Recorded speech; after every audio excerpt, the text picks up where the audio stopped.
हम नैरेटिव की बात कर रहे थे सर। जैसे जब भी आप चुनाव लड़ते हैं, चाहे गुजरात में या यहाँ, हर बार लोग यही कहते हैं अब आप हार रहे हैं, फिर आप जीत कर आते हैं, ज़्यादा सीट जीत कर आते हैं। जब से आपने यूनिफॉर्म सिविल कोड के बारे में लोगों को बताया और ये वादा किया, अब उस पर भी एक दूसरा नैरेटिव है। अब लोग कहते हैं कि ये वन नेशन वन ड्रेस हो जाएगी, वन नेशन वन फूड हो जाएगा, वन नेशन वन लैंग्वेज हो जाएगा, और उसका एक आगे ये है कि अब वन नेशन वन लीडर हो जाएगा, और हम उसी तरफ बढ़ रहे हैं। क्या कभी आपको अवसर मिला है क्या कि ऐसा जो बोलते हैं उनको जरा काउंटर सवाल करें? आप एक आध बार तो कीजिए कि आप ये नैरेटिव लाए कहाँ से भाई? गंभीर बात बता रहे हैं, उनको बताए कि आपने यूसीसी पढ़ा है क्या, यूसीसी होता क्या है? ये तो कुछ तो आपकी भी तो जिम्मेवारी बनती है ना भाई, मुझे जवाब दे करके देश को बताना, या आप भी तो थोड़ा होमवर्क कीजिए। नहीं, जिनके मन लेकिन जी, लेकिन कम से कम इस देश के पास एग्जाम्पल है, गोवा में यूसीसी है। मुझे बताइए, क्या गोवा के लोग एक ही प्रकार के कपड़े पहनते हैं क्या? क्या गोवा के लोग एक ही प्रकार का खाना खाते हैं क्या? क्या मजाक बना के रखा है यूनिफॉर्म सिविल कोड, इसका कोई लेना देना ही नहीं जी। भारत की सुप्रीम कोर्ट ने कम से कम 2 डज़न बार कहा है कि इस देश में यूसीसी लाओ। मुझे याद है कि मैं शायद एकता यात्रा में जब चला था,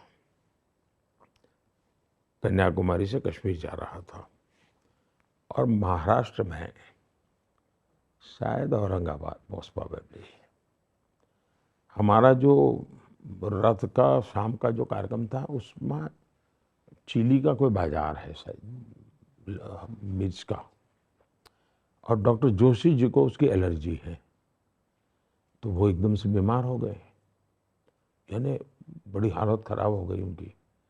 अच्छा, ये भी ध्यान नहीं रहा कि वहाँ हम कार्यक्रम करें या न करें, तो फरा मोर्चा मुझे संभालना पड़ा, और मैं तो बहुत जूनियर था। तो फिर वहाँ मैं जा रहा था, हमारा रथ, एक स्कूल के बच्चे सब खड़े थे, मैंने कहा रथ रोको, भाई नीचे बात करते हैं। तो मैं बच्चों के साथ बात करने गया, शायद उसका वीडियो कहीं उपलब्ध होगा उस ज़माने में।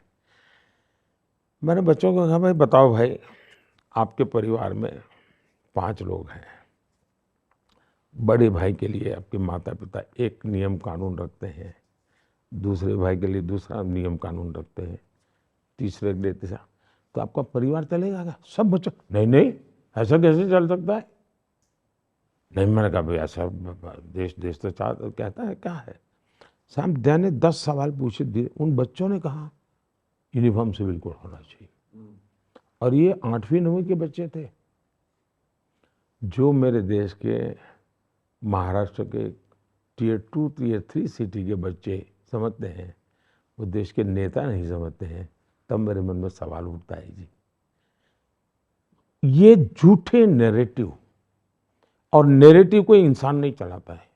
माफ करना, इस देश के मीडिया हाउस का गैर जिम्मेवार व्यवहार है जो ऐसे गलत नैरेटिव को बल देता है। एक आदमी की क्या ताकत है जी, बोलता रहेगा, कौन कौन पूछेगा जी? ये देश के लिए, ये किसी पॉलिटिकल पार्टी का विषय नहीं है जी। देश के संविधान में लिखा हुआ है जी कि भारत को उस दिशा में जाना चाहिए। क्या उस समय के हमारे लोगों को ये था कि सबको गुलाब लगाना पड़ेगा, इसलिए यूसीसी आने वाला था? संविधान सभा में ये आया था?